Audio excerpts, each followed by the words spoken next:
Hello guys, म चाहिँ आज एउटा ह्याकरऱ्याङ्कको एङ्ग्री प्रोफेसर भन्ने च्यालेन्ज चाहिँ एउटा सल्भ गर्छु होइन, भिडियो ट्युटोरियल बनाउँछु।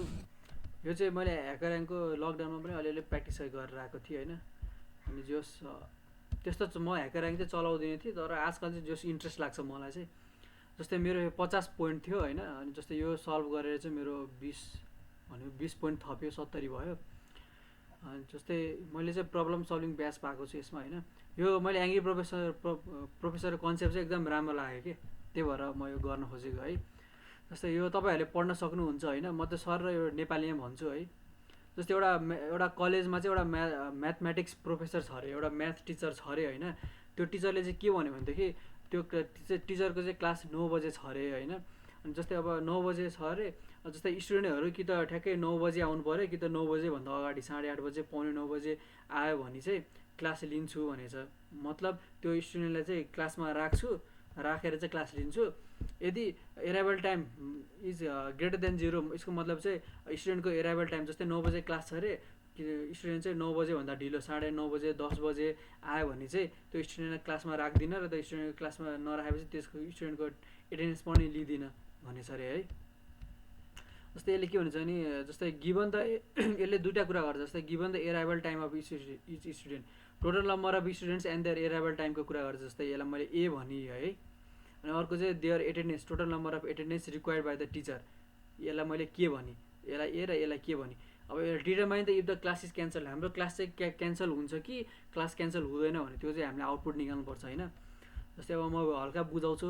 जस्तै यो स्याम्पल इनपुट छ अरे, स्याम्पल इनपुटमा चाहिँ हाम्रो यो 2 छ। यसको मतलब चाहिँ 2 कसरी आयो भनेदेखि एउटा यो ए भयो, total number of students and the arrival टाइमको कुरा गऱ्यो, एउटा 1 भयो। अनि एन्ड देयर एटेन्डेन्सको कुरा गरेँ, अर्को चाहिँ यो 1 भयो भने चाहिँ यो टोटल चाहिँ 2टा भयो होइन। जस्तै अब आउटपुटको कुरा गरौँ कस्तो जान्छ भनेदेखि यो 4 र 3 छ। जस्तै 4लाई चाहिँ मैले अहिले ए भनि र 3लाई चाहिँ के भनि। अब जस्तै 4लाई ए भनेको यसको एक्ज्याक्ट मिनिङ चाहिँ के भनेदेखि यो चाहिँ total number of students and their arrival टाइमको कुरा गर्छ। जस्तै यो सुरुको यो कुरा गर्छ। अनि त्यसपछि यो के इज इक्वल्स टु 3, यसको मतलब चाहिँ total number of attendance required by the teacher. जस्तै टिचरले के भन्यो भनेदेखि क्लासमा चाहिँ एटेन्डेन्स 10वटा पुग्नै पर्छ। यदि 10वटा एटेन्डेन्स पुग्यो भने मात्रै म क्लास लिन्छु। यदि 10वटा एटेन्डेन्स पुगेन भने चाहिँ म क्लास लिँदिनँ। यसको मतलब चाहिँ के भन्यो भने 3टा एटेन्डेन्स राखेको छ, 3टा एटेन्डेन्स क्लासमा पुग्यो भने मात्रै क्लास लिन्छु, नभए 3टा एटेन्डेन्स पुगेन भने चाहिँ म क्लास लिँदिनँ। यसको मतलब अब हेरौँ है त, यो 4 भनेको total number of students and the arrival time. जस्तै अब कुन चाहिँ स्टुडेन्टलाई चाहिँ क्लासमा राख्ने भनेको हाम्रो त्यो कन्डिसन के दिएछ भने arrival time is lesser equals to 0। 9 बजे क्लास अरे, कि त स्टुडेन्ट 9 बजे कि वा 9 बजेभन्दा अगाडि आयो भने मात्रै त्यो स्टुडेन्टलाई चाहिँ क्लासमा राख्छु। क्लासमा राखे मतलब स्टुडेन्टको काउन्ट बढ्छ नि त। जस्तै एउटा स्टुडेन्ट, 2टा स्टुडेन्ट, 3टा स्टुडेन्ट क्लासमा छ, काउन्ट बढ्छ भनेपछि arrival time lesser equals to 0। यसको मतलब चाहिँ लेसर इक्वल्स टु 0 मतलब भने चाहिँ -1 गयो एउटा, अनि लेसर इक्वल्स टु 0 अर्को चाहिँ -3 गयो भने चाहिँ टोटल नम्बर अफ स्टुडेन्ट्स त्यो चाहिँ -1 र -3 दुईवटा चाहिँ म्याथ टिचरले चाहिँ क्लासमा एलाउ गर्ने भयो बस्नको लागि भने। यसको मतलब चाहिँ 2जनाको एटेन्डेन्स लिने भयो। अनि एराइभल टाइम ग्रेटर देन 0 भने चाहिँ यो ढिला आउने स्टुडेन्ट्सको चाहिँ एटेन्डेन्स लिने भएन भने चाहिँ यसलाई चाहिँ क्लासबाट बाहिर निकाल्ने भयो। 2 र 4 ग्रेटर देन 0 छ नि त। भने टोटल नम्बर स्टुडेन्टको एटेन्डेन्स हुने भनेको चाहिँ -3 र -1 भने चाहिँ 2टा हुने भयो भने चाहिँ अब सरलाई चाहिँ 3टा एटेन्डेन्स चाहिएको छ नि त, तर 2टा मात्रै स्टुडेन्टको एटेन्डेन्स हुने भयो भनेपछि चाहिँ एटेन्डेन्स नम्बर अफ एटेन्डेन्स पुगेन नि त, भनेपछि यो सरले चाहिँ यो क्लास क्यान्सल गर्ने भयो भने चाहिँ आउटपुटमा चाहिँ यस आउनु भयो, यस द क्लास इज क्यान्सल हुने भयो। जस्तो यो यहाँ पनि छ। जस्तै के इज इक्वल्स टु 3 भनेको चाहिँ यो हो होइन, के इज इक्वल्स 3 हो। The professor one at least 3 students in attendance, यो हुने भयो। अनि बट ओन्ली 2 एराइभ अन टाइम भनेपछि 2टा मात्रै एराइभ हुने भयो भने चाहिँ क्लास क्यान्सल हुने भयो, किनभने पुगेन नि त। जस्तै अरू केस हेरौँ। Total number of students and their arrival time 4 छ अरे, 4 छ। त्यसपछि total number of attendance required by the teacher there is 2 भने चाहिँ सरले चाहिँ 2टा मात्रै कन्सिडर गरेको छ अहिलेसम्म होइन, यति चाहिन्छ जब भनेको छ।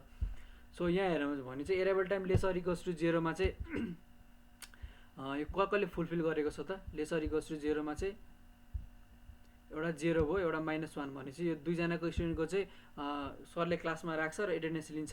एराइभल टाइम ग्रेटर देन 0 को चाहिँ 1 र 2 पऱ्यो भनेपछि यसलाई चाहिँ स्टुडेन्टलाई चाहिँ बाहिर क्लासबाट बाहिर निकाल्छ भनेपछि दुईवटा मात्रै एटेन्डेन्स लिने भयो सरले, दुईवटा एटेन्डेन्स लिने भयो, सरलाई पनि दुईवटा मात्रै चाहिएको छ नि त, भनेपछि यो क्लास क्यान्सल हुने भएन। भनेपछि यसको मतलब क्लास द रिटर्नमा चाहिँ no the class is not cancelled यो हो, भनेपछि यसको मतलब चाहिँ क्लास हुन्छ। So let's go for the code. जस्तै यहाँ चाहिँ के भन्छ भने डेफ फङ्सन बनाए एङ्ग्री प्रोफेसर, यसले चाहिँ के र ए भनेछ। के भनेको चाहिँ total number of attendance required by the teacher, यो 3 भयो, यो 2 भयो होइन। अनि अर्को चाहिँ यो ए भनेको छ, ए भनेको चाहिँ total number of students and the arrival टाइमको कुरा गर्छ होइन, यो भयो। अब मैले चाहिँ एज्युम के गरेँ भनेदेखि 9 बजे क्लास हुन्छ, 9 बजे क्लासमा चाहिँ पहिला सुरुमा घरबाट विद्यार्थी हिँड्नु पऱ्यो नि त, घरबाट विद्यार्थी हिँड्दा चाहिँ क्लासमा चाहिँ कुनै पनि स्टुडेन्ट प्रेजेन्ट हुँदैन नि त, भने चाहिँ काउन्ट मैले सुरुमा 0 गरिदिएँ अहिले। अब मैले के गर्नु भनेदेखि फर लुप चलाउने, for arrival time in a, स्टुडेन्टको एराइभल टाइमको कुरा गर्छ। जस्तै ए भनेको त टोटल नम्बर अफ स्टुडेन्ट्स मैले भनेको थिएँ नि त अघि, अनि यसको एराइभल टाइम, स्टुडेन्टको arrival time, for arrival time in students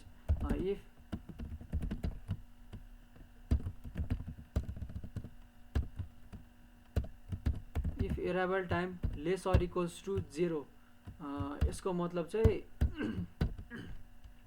9 बजे क्लास छ अरे, स्टुडेन्ट चाहिँ कि त 9 बजे कि त 9 बजेभन्दा अगाडि आयो भने चाहिँ त्यो स्टुडेन्टलाई चाहिँ सरले क्लासमा राख्छ, यो हो नि त, क्लासमा राख्छ। यसको मतलब क्लासमा राखेपछि त्यो स्टुडेन्टको एटेन्डेन्स हुन्छ अभियसली होइन। भनेपछि स्टुडेन्टको क्लासमा राख्छ भने स्टुडेन्टको काउन्ट बढ्छ नि त, जस्तै एउटा हुन्छ स्टुडेन्ट, 2टा 3टा 4टा बढ्दै जान्छ है।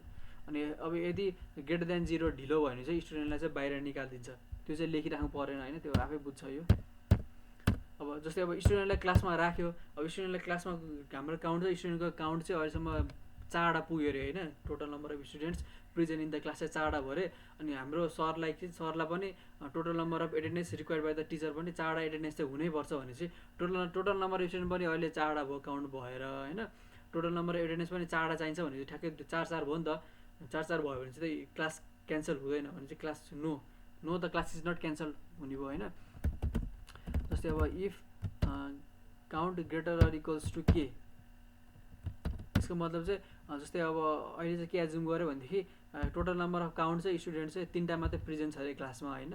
यो अनुसार चाहिँ यहाँबाट चाहिँ एराइभल टाइम भइसकेर स्टुडेन्टलाई चाहिँ क्लासमा सरले भित्र राखेर 3टा मात्रै छ अरे, तर सरलाई चाहिँ एटेन्डेन्स चाहिँ 5वटा चाहिएको छ अरे एज्युम गरौँ होइन।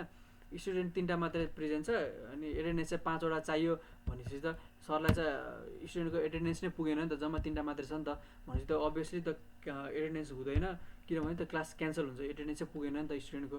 भनेपछि चाहिँ रिटर्न यस, रिटर्न भनेको yes the class is cancelled,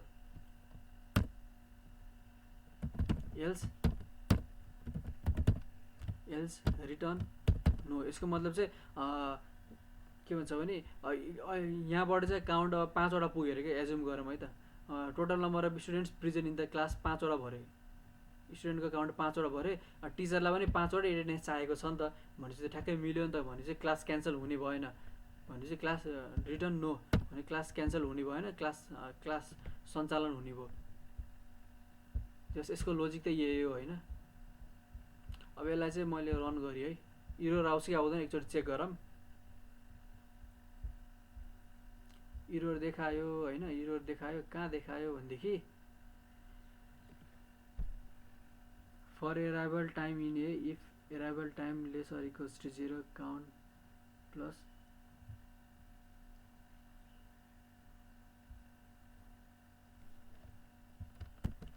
यसको मेरो इरर के देखायो भनेदेखि नेम के इज नट डिफाइन्ड।